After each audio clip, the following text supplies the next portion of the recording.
వీటన్నిటినీ చూద్దాం. మొదటగా అసలు ఈ సువర్ణ కాలం ఎందుకు ప్రారంభమవుతోంది, ఈ నెల ఎందుకో అంత ప్రత్యేకమైనదో చూద్దాం. ఈ అద్భుతమైన మార్పుకు ముఖ్య కారణమేంటంటే ఏలినాటి శని చివరి దశలోకి ప్రవేశించడం.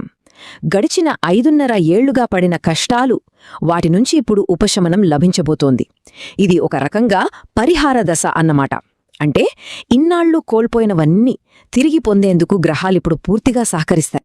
ఇక గ్రహాల అమరిక చూడండి, ఎంత అద్భుతంగా ఉందో. సూర్యుడు, శుక్రుడు, బుధుడు, కుజుడు, ఈ 4 ముఖ్యమైన గ్రహాలు లాభస్థానమైన 11వ ఇంట్లో కలవబోతున్నాయి. ఆత్మవిశ్వాసం, సంపద, బుద్ధి, ధైర్యం ఇవన్నీ ఒకేచోట చేరడమనేది చాలా అరుదైన, శక్తివంతమైన యోగం. అంతేకాదండి, ఈ గ్రహ కూటమిపై గురు భగవానుడు దృష్టి కూడా ఉంది. దీనివల్ల జనవరి మొదటి 15 రోజులు ఒక ఆశీర్వాద కాలంలా